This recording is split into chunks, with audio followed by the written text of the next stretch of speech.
Good morning and good afternoon, everyone. We are going to be getting started in just a few minutes.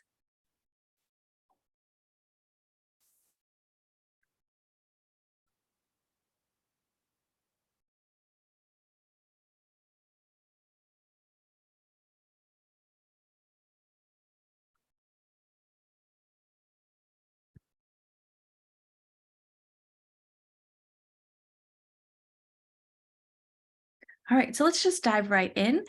So good morning, everybody. I am Molly Clark. I've been with Lytho for almost 9 years. And through those 9 years, I've gotten to wear multiple hats throughout the marketing team and working with a lot of our other departments. And that includes our amazing customer experience team. That cross-departmental collaboration means that I've been lucky enough to work with a lot of our customers and get to see firsthand how they're really leveraging the Lytho platform to achieve better content outcomes. Good morning and afternoon, everyone. I am Deandra Dalhuijsen. I am campaign manager here at Lytho. I've been here for just over 2 years and had the opportunity to work on a nice variety of projects, one of them being our customer chronicles. So like Molly, I've also had the chance to talk with a couple customers and find out how they operate and some of their best practices. Awesome. So let's get into it and talk about what we're really here for today. Today, we really want to take a deep dive into the relationships between in-house creative teams and the external agencies that they work with. Based on a lot of conversations that we've had with customers, prospects, just creatives in the space, we know that this can be a real pain point around how to best incorporate agencies into your workflow. So throughout the next couple of slides, we're going to be sharing some of our best practices that we've seen through those conversations. And we're also going to pepper in some of the customer use cases as we go along. So first, I want to quickly just start by exploring some of the reasons that you might be using an external agency instead of bringing that work in-house. So I won't read all of the bullets, but one of the first ones that we hear is for those one-off projects that require a specific skill set. So for example, if you have a video project and you need to outsource a videographer to capture some of that footage needed, or even a video team to really compile it all together, if that's not a skill set that's on your team currently. Another reason that we see people turning to external agencies is seasonal spikes in workloads. So we hear this a lot with some of our retail customers, that they turn to external resources, not to necessarily fill a skill gap or something like that, but really because it's a bandwidth issue during a really, really busy time of year, especially as they ramp for holiday campaigns and things like that. And of course, there's rebranding, which is a huge undertaking. So a little over a year ago, we went through a rebrand. And even though we do have an in-house creative team, we decided to turn to an agency so that we can really tap into their experience and expertise. With a project of that size, we decided it would be best to work with people who do it really often, so that we could really kind of tap into their wealth of knowledge and hopefully avoid some of the mistakes that they had learned from in the past. Since they do it every day and it's such a big project, we really felt like it was going to be a good fit for us. And it was. And just to chime in, our agency really was a wealth of knowledge, and it was a great asset having them on our team and being able to lean on them, ask them questions about how best to roll out our brand. And it was a great experience. Yeah. So once you've established that you want to use an agency and you've even identified which one is going to be the best one for you to work with, you're going to want to set the stage and be clear about kind of what those expectations are and how to best communicate. So first and foremost, you really want to protect that brand. Nobody knows your brand like you do. Agencies are great, but they also work with a dozen other clients at a time. So it's really up to you to create a process that's going to protect your brand and align your voice and messaging. It's also really critical to establish a strong working relationship with your agency to make sure that you're finding the most effective and efficient ways to communicate so that the project stays on time and probably even more importantly on budget. And lastly, consolidating systems by using a creative operations platform that agencies can access and be a part of. So at Lytho, we drink our own champagne, meaning that we use the Lytho platform on a daily basis. That's how we manage all of our projects and campaigns internally. So as we bring in those external agencies to collaborate with our teams, we set the expectation that the agency is going to need to use our software. So incorporating agencies into the platform allows for increased visibility into tasks and assets, reporting on how everything's going, and then sharing those final assets. So this all sounds great. So we know why we're using agencies, that we need to have some best practices, but how do we actually do it? So I want to start by giving a quick overview about what is a creative operations platform to help set the stage for how to best incorporate your agency into that process. A creative operations platform delivers better content outcomes by providing an integrated approach to streamlining work across the four pillars of creative operations. Those four pillars are creation management, universal approval, creative automation, and asset management. So diving into each of those pillars, creation management includes things like the project intake and briefing process, and really making that a collaboration between you, your agency, everyone who's going to be requesting work, definitely pulling those stakeholders in. The management of tasks and timelines, and ensuring that your campaigns and projects are staying on time and budget. So that kind of all is encompassing in that management component. When looking at approvals, we say universal because approvals really span the entire creative life cycle. It's not just about getting feedback on creative work. So for example, you're going to need to get approvals for work in progress to ensure that your creative is going in the right direction, especially with some of those larger projects that do have a lot of stakeholders and a lot of components that it's going to be a high visibility project. You're going to want to check in early on to make sure that you're on the right track so that you can avoid some of that rework later and really stick to those timelines. You're also going to need approvals for assets to be uploaded into the DAM. So a lot of times we see a final asset has been approved, but now it needs to go into the DAM. You've been working on a couple of different versions. You've got a lot of feedback. So you want to make sure that the right version is going into your DAM. So, you'll have an approval process there. And all of this even includes having that audit trail so you can look back and help to track things. Creative automation includes things like templating, variant automation, duplicate image detection, content tagging suggestions, and other functions that really automate routine tasks. Creatives want to spend as little time as possible in a system similar to Lytho. So we want to automate as much as that as possible so they can really focus and have time on being creative, which is what they really want to do. Lastly, and certainly not least, there's asset management. Your team is creating amazing deliverables, but what do you do with them? So asset management focuses on ensuring that the right assets are easily tagged, found, and used. At its core, it helps to facilitate asset sharing across different departments, locations, and stakeholders. So really that distribution component to it. Effective asset management helps stakeholders find what they need on either a self-serve or maybe a guided self-serve basis, which in turn is really going to help reduce some of the strain on your creative team, because it's really going to empower your stakeholders to look first at the assets that are being created before requesting new work that could be duplicative. But it all still helps to retain the control of your brand.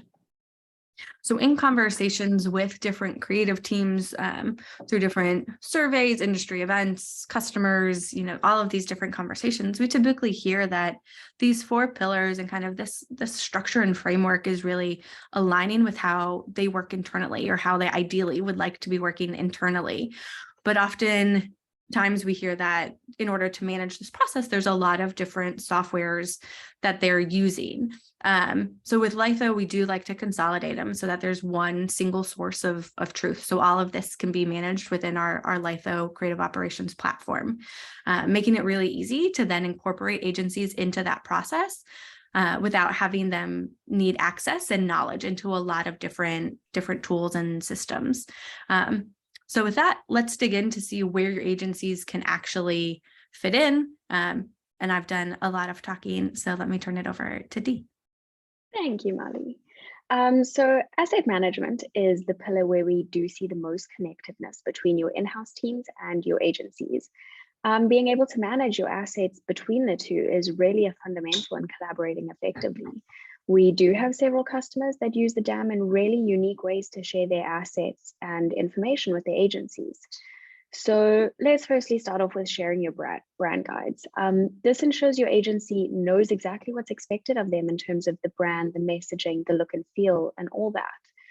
A popular retailer that uses Lytho has built out brand guides specifically for how to use each of their locations' assets. So there's consistency throughout all the stores. The end goal was to have each location looking similar as possible so that customers can easily know where everything is from one location to the next. Then being able to share the assets, as I said before, is the foundation of collaborating with your agency. We have several customers that use agencies with designers in multiple locations. So instead of using file transfer, they're able to use the DAM to share those work in progress source files with another designer in another location, so they can pick that up and continue the work. But not only for the source files, the DAM also acts as that location where the designers can share the completed work with you. So as they're sharing that completed work, what are some best practices around like the tagging and taxonomy to make it easy to find? Yeah, thanks, Molly. Well, there's definitely a need to have both you and your agency aligned on taxonomy to ensure both parties can upload, find, and download easily. Suggested to obviously discuss this pre-project and pre all of this work, just so that you're both aligned. But if your agencies can upload the final deliverable, all those work in progress files through an upload link with your predetermined naming and tagging structure, it saves you so much time in being able to find those assets and download them and use them when you need to. And then obviously it's being able to receive those final deliverables. So having a DAM that also supports some type of workflow allows you to maintain control and actually have final say of what goes into your DAM, what is stored there, and what everyone else can access. But something that always gets overlooked is actually sharing those source files as well. You'll often have times where you need an element or a select component of that final deliverable, but probably haven't received it from your agency. So having a DAM that allows you to share both those final deliverables and all the source files is incredibly important. Then the second pillar is creation management. It's often the main reason for using agencies in the first place. So naturally, it's a must to get aligned on how to collaborate here if you want to make the most of working with your agency. You'll need to establish request forms to ensure a smooth intake process, and having requests that can happen online allows that briefing to be asynchronous, which really supports cross-location and time zone work. Another thing to consider throughout that creation process is how to manage your costs, your deadlines, track where the deliverables are in that creative life cycle. And being able to track all those aspects allows you to have the oversight that you need, but still giving your agency the control to get the job done, the reason you got them in the first place. And then obviously it's reporting. You have to consider your reporting. Your externals will have to report to someone from your team, from your internal marketing team, but it also might be that your internal person has to report up within that team or departments as well. So ensuring everyone who's involved in the process and the project, whether it's actually creating that content or setting up the campaigns or just monitoring, everyone can be involved and it will streamline the entire process for you. Absolutely. So that we do have one really unique way that a retail customer is using, kind of leveraging the creation management pillar to help manage their creative requests. And that's through limiting permissions and roles. So they have a dedicated seat for one of their print houses. And so through the permissions, they're able to lock down certain parts of the project. But so the print shop is able to come in and see the requests that are coming in and have the access to the details that they're going to need, such as the timelines, the specs, but nothing else in the full project. So they just get this one singular view. And so they're able to really kind of go in, grab what they need out of it. And it helps so that the project you can then share those files, because again, you don't need, you're able to share and link to those larger files. So you don't need, an FTP or a file transfer there. So it makes things really, really easy. So it's kind of a unique way that they're playing around with some of the roles and permissions so that their vendor is able to come into the system, but only see what they need to see out of the project. So it's not getting kind of convoluted with some of that other stuff. Yeah, I love that use case. I think they've been really creative there, and it's really helpful. Yeah. Then we have our third pillar, which is universal approval. One of the biggest struggles we see working with agencies often lies in the approval process. I mean, there's no way around it. Agencies need feedback to get the approval of the deliverables they create. So a big help here is actually getting your agencies into the tools that you're using. That way you can communicate on a single platform and avoid email streams, which can just cause everything to get a bit discombobulated and just unnecessarily complex very easily. But obviously, the idea of bringing an agency into your platform probably comes with some of those thoughts of what are they seeing? Are they seeing work they shouldn't see? I want to keep some things private. And yep, that's very common. Everyone sees that and everyone says that. So having a system that can support those privacy restrictions is really essential. And I mean, we do have customers that work with multiple agencies, and they don't want one of their agencies seeing the work and having visibility into the projects of another.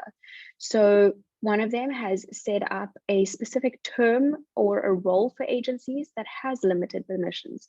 So in this case, it's only being able to create and route approve, and only being able to upload assets into the waiting room of the DAM, not even directly into the DAM. So this still allows all the feedback to be managed in one place, but the agency isn't able to see more in-depth detail about the projects. Another aspect is using a creative operations platform like Lytho allows you to set up your review routes. So agencies know exactly who needs to be part of those review cycles, who's an optional or required reviewer, when feedback is needed, and all those kinds of details.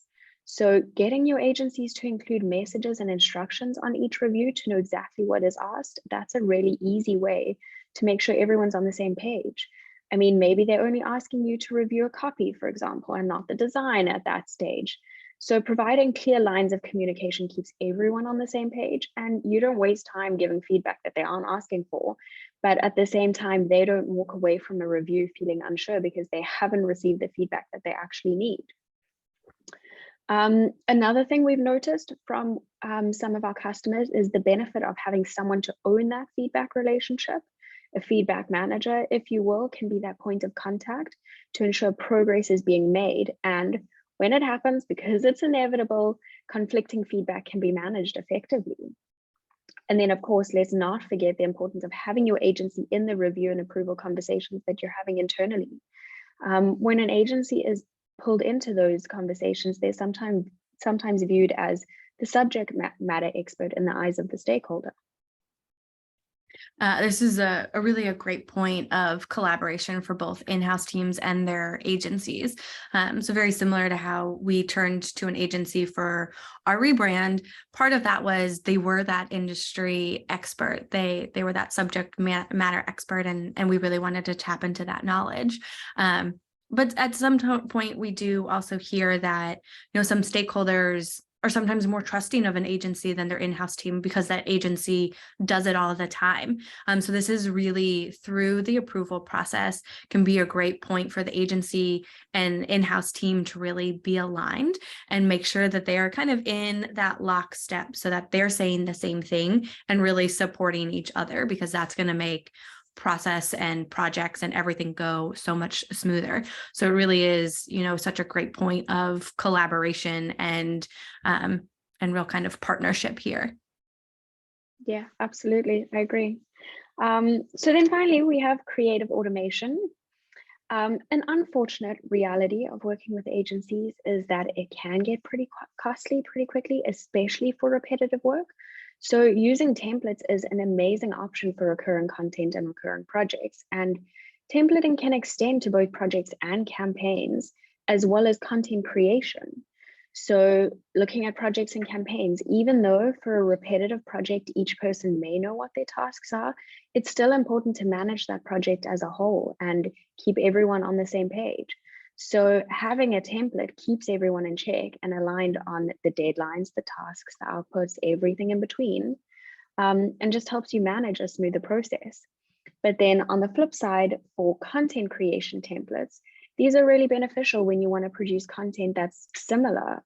So things like one pages or image overlays. Your agency can design the template and define the parameters of certain aspects. So some things you can edit, some things you can't. So it keeps you on brand throughout the process.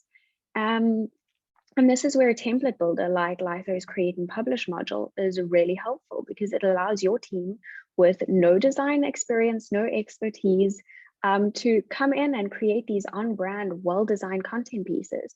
And that way you're only paying for the work once for your design team to do, or your agency to do, that final deliverable just once, but you can reuse it endlessly.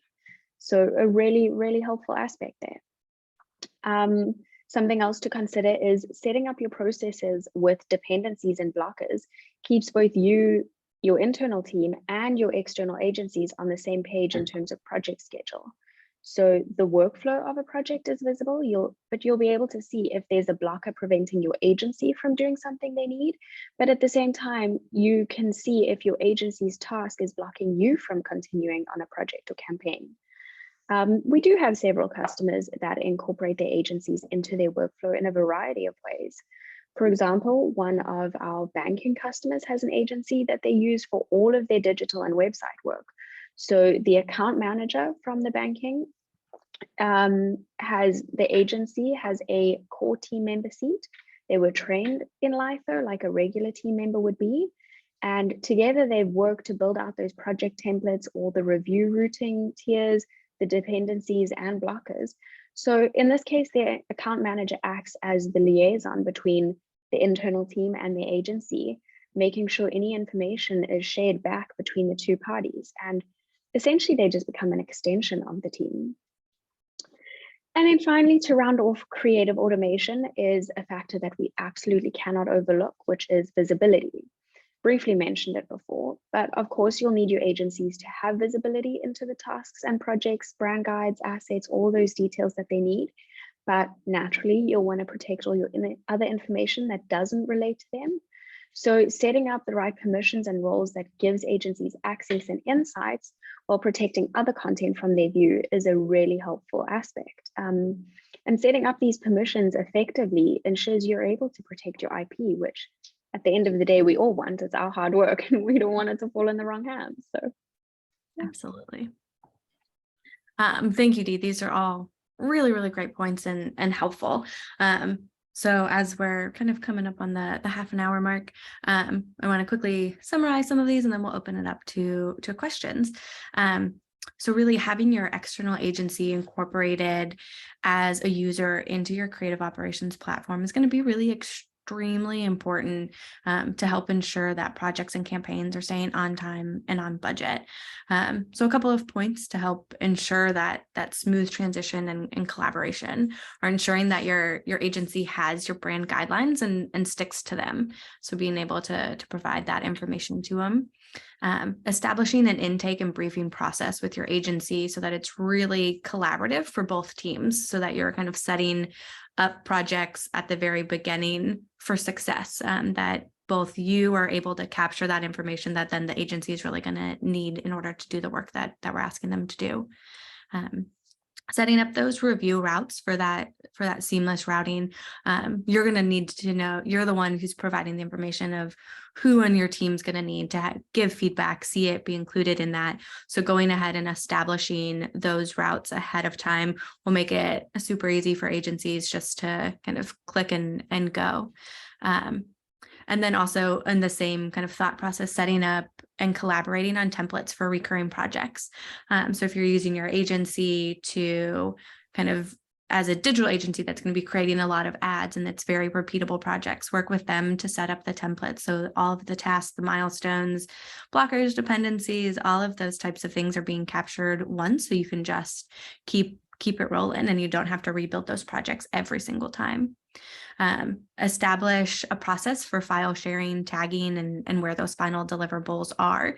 It's one of the benefits of having just one system is usually you can just go into the project and see where everything is, but making sure that, at the beginning of the project, you're aligned on here's what will be finally the final deliverable, here's where it's going to go, here's the tagging, and how we're going to all be able to find it will be great, especially for then helping to kind of train your stakeholders on how to find it later. And then really building out the roles and permissions so that your agency partners have the visibility and the access that they need, but only the access that they need and not extra stuff that's just going to kind of convolute that process. So yeah. So with that, I'm going to open it up for a couple of questions. It looks like a few have come in. So this first one, I think so far I see two, Dee. So I'm going to take the first one and then I'll turn the second one over to you. So the first one is, how do you deal with agencies that want to use their own software? So this is definitely something that we've come up against a few times. So over the course of my almost 9 years here, we have worked with several agencies before, and it is something that we typically get a little bit of pushback for. So as we're looking and evaluating different agencies that are going to fulfill the needs that we have right then, it is part of the kind of evaluation process. We let them know that we're going to want them to use Lytho to manage the work. Luckily, with some of the different components and functionality, there are some commonalities amongst different tools, and candidly, definitely biased. Lytho is easy to use, but we also aren't just turning people over without supporting them. So whether it's myself and other teammates, whether we do also pull in, someone from our CX team, we do also support our agency partners so that they're feeling like they're comfortable within the tool. So we do block off a little bit of time, like at our project kickoff, to help kind of streamline and make sure that they are comfortable using the tool.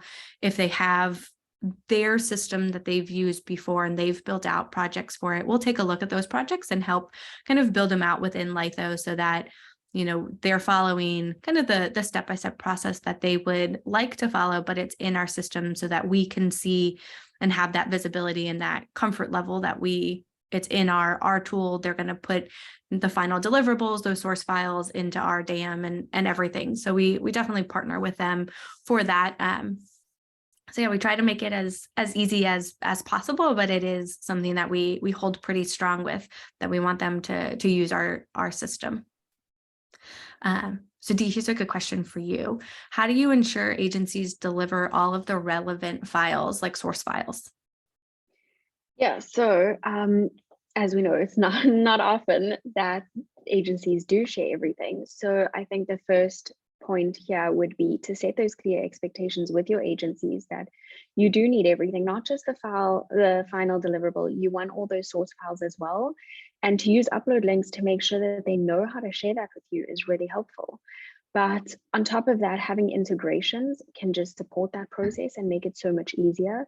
So for example, like Lytho has that integration with the entire Adobe Creative Cloud. So it makes it so much easier for your designers, your design agencies to share those source files and final deliverables. It's really big when working with designers, but that extension for both the DAM and our workflow modules allows it to just become routine to share both source files and final deliverables. So yeah. So then we got another question that came in. What is the best way to address an issue when an error happens and proofing goes wrong? Is there a way to track kind of the custody, like who, maybe not who made the typo, but where are mistakes being overlooked and those types of things? So we do have, there's typically, especially with online proofing, there's a lot of an audit trail that you can take a look at. So one of the functions that we have within Lytho is side-by-side version control. So you can take a look and make sure that all of the feedback that was applied initially is being carried over, and so that you have that. We also recommend having that feedback manager. So kind of establishing one person, as if there is conflicting feedback, you go in, you kind of have the last say, and you get to kind of manage what that looks like, so that there is kind of this system, this record of all of the feedback that's being done. It's also another great point as to kind of that universal approval. So making sure that you're uploading the final asset, and that it doesn't have those typos and things that maybe were caught in the review process. So we have a thing called a waiting room. So you upload an asset into the waiting room, and then whoever has permission to then release it into the DAM so that everybody can access it does that. So that's another kind of fail safe that we have to make sure that those typos and mistakes and stuff are being caught ahead of time. So it looks like there are a couple of other questions, but I do want to be respectful of everybody's time.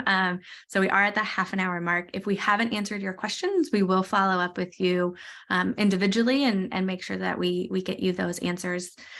So thank you, Dee. Thank you, everybody, for joining us today. It was really great getting to chat with you about how to best work with your agencies. And we look forward to seeing you guys next time.